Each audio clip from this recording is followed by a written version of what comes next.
Breaking news de ultim moment. Iranul lansează a treia rundă de atacuri cu rachete asupra Israelului. Distrugerile sunt de-a dreptul enorme. Iranul își intensifică atacurile, a 13-a rundă de operațiuni cu rachete împotriva Israelului. Regiunea Orientului Mijlociu se află din nou în alertă pe măsură ce Iranul a lansat a 13-a rundă de atacuri cu rachete asupra Israelului. Potrivit unor surse din mass media israeliană, sirenele de alarmă au răsunat în centru și în nordul teritoriilor ocupate, semnalizând începutul atacului. Imaginile difuzate de aceste surse arată că rachetele iraniene au lovit cu succes Tel Avivul, indicând o escaladare semnificativă a conflictului. Se estimează că aproximativ 20 de rachete balistice au fost lansate din Iran, ceea ce subliniază intensitatea acestui val de atacuri. Se pare că Iranul nu se mai joacă, 20 de rachete balistice sunt rachete extrem de puternice, dar vârful de gamă oficial al Iranului, excluzând bomba atomică, care probabil o au, probabil nu o au, sunt acele rachete hipersonice care în 400 de secunde sunt capabile să lovească orice parte a Israelului. Informațiile sugerează o coordonare strategică din partea Iranului, care continuă să își demonstreze capabilitățile militare prin astfel de acțiuni provocatoare. Adică cum Iranul se apără, dar de fapt își demonstrează capabilități militare prin astfel de acțiuni provocatoare. Deci tot Iranul sunt cei care provoacă Israelul? Cum vine asta? Adică Israelul atacă primul, îi nenorocesc pe ea acolo și ăștia Iranul nu mai are dreptul să se apere.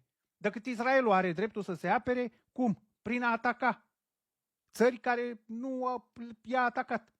Băi, deci e incredibil ce se întâmplă. Deocamdată detaliile despre daunele cauzate și reacțiile oficiale din partea israeliților nu sunt clare, dar această situație va fi cu siguranță monitorizată îndeaproape de întreaga comunitate internațională. Păi normal, dacă au atacat Israelul, e normal ca toată comunitatea internațională să critique Iranul și să-i judece că nesimțiții au tupeul să se apere. For the first time ever, Yemen just flipped the script in a way no one saw coming. Israel's jaw dropped, and their entire game plan just collapsed. And get this, no one even knows exactly who pulled it off. Here's what went down. Yesterday, Yemen took out a bulk carrier in the sea. The hit was so brutal that the whole ship sank, and the crew had to jump overboard. Word is the vessel was tied to Israeli interests. Now check this. Israel had been prepping to strike back. They sent 20 fighter jets into the skies last night, dropping 50 missiles during this huge mission. Their targets, Al-Udeid port, Ras Isa, some power plants, you name it. Naturally, you'd think the result would be carnage, bodies, rubble, total chaos. But nope. Yemen pulled off something so insane the whole world was like, what just happened? They stopped Israel's entire air raid in its tracks. I'm talking F-35S, F-16S, whatever planes they brought in, turned back. Yemen didn't use fancy Lockheed Martin systems either. They built their own local surface-to-air defense system and just unloaded on those jets. Missiles flying everywhere. So many that Israel's pilots couldn't lock onto their targets and had to bail. This was a major L for Israel. Their most advanced jets couldn't even get close. One more second, and we might have seen an F-35 crash land in Yemen. Israel only managed to pull off about 20% of what they planned. The other 80%, total fail. Their pilots were forced to retreat. This was the first time Israel and America realized they ain't got the skies on lock anymore. Yemen just made history. You might remember, Yemen has already shot down about 15, 16 American drones. They've even tried to hit an F-35 before and took out F-18S successfully. But last night, they leveled up. And get this, a Yemeni missile hit inside Israel. Not intercepted, not stopped, just flew right through and hit dead on. Now compare that to Israel's attack on Yemen. 20 jets dropping bombs all over the place. Still, they barely scratched the surface. Their whole op was meant to knock out Yemeni leadership, but it totally flopped. At one point, Israel's control center had to radio the jets and basically say, yo, if you don't turn around now, you're not making it out. You stay here longer, you're all going down. And just like that, 20 jets turned around and bounced. This is the kind of thing that changes the game. Israel thought they'd hit Yemen hard like they did with Iran, but they didn't count on one thing. Yemen upgraded.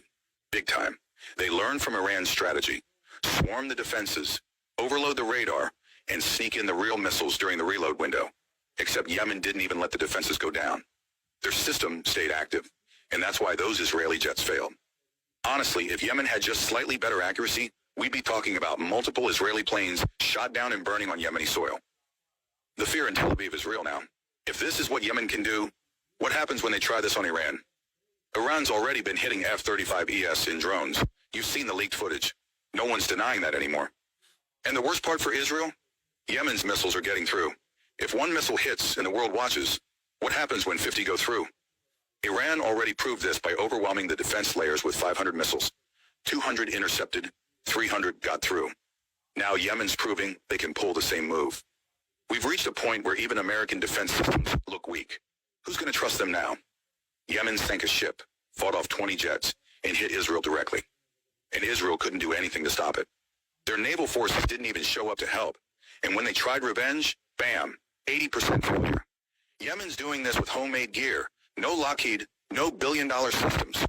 This was a straight-up David versus Goliath moment, and David swung hard. The scary thing, if this can happen now, what's next? Even Trump's out here warning BRICS countries, saying anyone who goes against the U.S. is going to get hit with 10% tariffs. You think countries like China, India, Russia are listening? Nah, they're watching Yemen humble a superpower and taking notes. At this point, Israel can't fight like it used to. Their bluff's been called. Yemen hit Ben Gurion Airport, got close to Dimona, and destroyed key cities that used to attract tourists. Now no one's even going there. This isn't just a military failure. It's a full-blown strategic meltdown. Israel's status busted. America's confidence shaken. And Yemen rising.